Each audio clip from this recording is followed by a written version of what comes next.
about the size of a coffee can, bolted to the engine, sealed up tight, turned by a gear you never had a reason to think about. You cursed it on a cold morning when the engine cranked and wouldn't catch, and you almost certainly never knew its name. Here is the part nobody told you. In 2006, a single change to the fuel you pour in the tank started quietly killing this pump. And the men who understood it best responded by doing something that sounds insane. They began adding oil to their diesel on purpose every single fill. To understand why a sane man would do that, you first have to understand what makes this little sealed can unlike anything else hanging off that engine. By 1961, practically every diesel farm tractor built in this country carried one. Not most of them, practically all. John Deere green, International red, the grays and the oranges, Massey, Oliver, Case, Allis, and under all that paint, the same pump doing the same job, season after season. Worldwide, the company that designed it and the firms it licensed built somewhere around 23 million of them. 23 million. And almost nobody outside the trade could read the words stamped into the casting. Roosa Master. No museum wing, no plaque, no documentary. One of the most produced precision machines in the history of the American farm, and it managed to vanish in plain sight, bolted to the front of the very engines it made possible. So how does one design end up inside nearly every tractor on the continent, wearing a dozen different paint jobs, while the company that made it stays a ghost? The story you usually get is that diesel beat gasoline on the farm because the fuel was cheaper. True enough eventually. But the real reason is more mechanical and a lot more interesting the moment you see it. A diesel injection pump makes enormous pressure, but it needs almost no torque to turn. Because it asks so little of the engine to drive it, this pump could be stood straight up and dropped into the exact spot where a gasoline engine kept its ignition distributor turned by a small gear off the timing case. Now think about what that hands a manufacturer. You take an engine block you already build by the thousands for gasoline. You pull the distributor, the carburetor, the whole spark ignition setup. You set this pump into the hole the distributor left behind, and with almost no retooling down the same line, sharing most of the same parts, you have built a diesel, one you can put on the lot for barely more than the gasoline model parked beside it. Not romance, not an efficiency chart. Tooling cost. The pump won the farm because of where it could fit, but it only fit because it was small enough to live there. And that smallness came from a decision that looked, at the time, like heresy. The accepted way to inject diesel was the inline pump, a row of individual elements, one plunger machined and timed for every single cylinder, 6 cylinders, 6 little pumps standing in a line. It worked. It was also big, expensive, and unforgiving. Roosa threw the whole arrangement out. Instead of one pump per cylinder, his design used a single opposed plunger unit, one set of plungers doing all the work, with a rotor that distributed the metered fuel to each cylinder in its turn, the same way a distributor rotor hands spark around to each plug.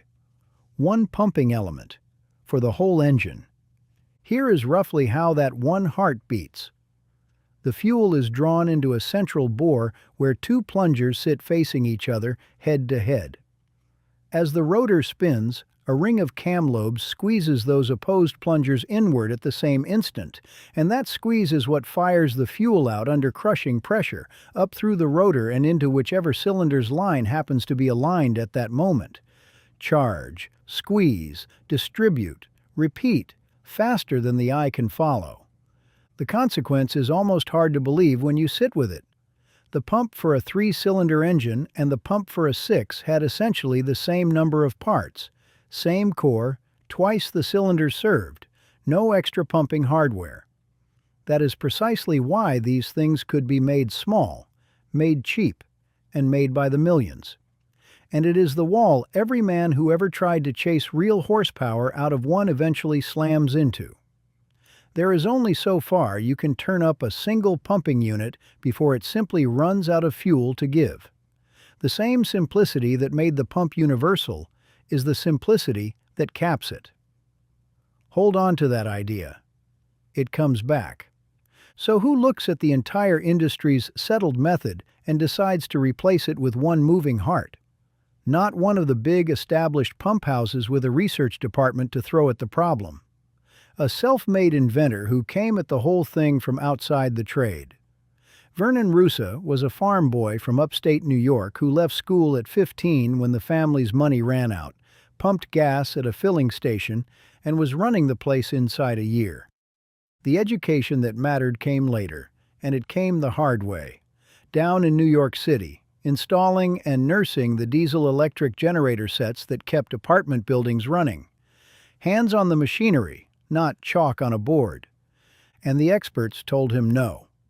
For 5 years, the men who built injection pumps for a living kept handing down the same verdict: a pump that precise, with everything in the engine riding on one unit, could never be mass-produced to the tolerances it demanded. Impossible. The first real production order didn't arrive until March of 1952, 500 pumps, built for Oliver tractors. Decades later, when General Motors and Ford each went hunting for an injection pump for their diesel pickups, separately, evaluating every option on Earth, they both landed on the same answer: the direct descendant of Roosa's design, by then sold under the name Stanadyne. The thing that was supposedly impossible to build had become the obvious pick. There is one more piece of cleverness hidden in the housing, and it is what kept a pump this simple honest in conditions that should have ruined it. A diesel pump lives a brutal life. The fuel feeding it is cold and thick on a winter morning, hot and thin after 8 hours in the field, and the grade in the tank changes from one fill to the next. A pump that meters by volume ought to drift all over the place as the fuel's thickness moves around on it. This one barely flinches. The trick is a thin plate with a single sharp-edged orifice machined into it.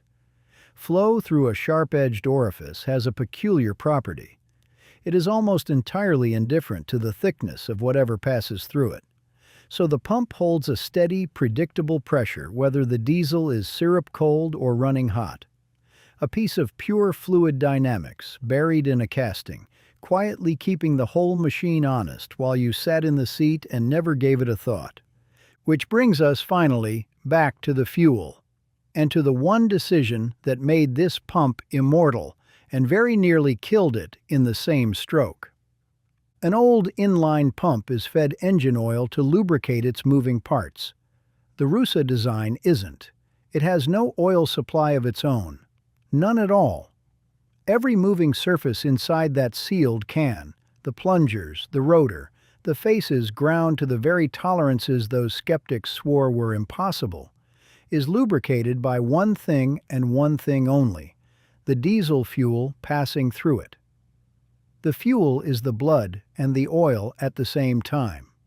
That is the heart of its simplicity. It is also a quiet bet that diesel fuel will always be slick enough to protect the parts it flows past. For half a century the bet paid off because diesel was loaded with sulfur, and sulfur-rich diesel is greasy stuff. Then the rules changed underneath it. In 2006, the country moved to ultra-low-sulfur diesel. For good clean air reasons, the sulfur had to come out. But when the sulfur left, so did much of the fuel's slickness, almost overnight, and nobody bolted a drop of oil onto the pump to make up for it, because nothing in the design was ever meant to need it.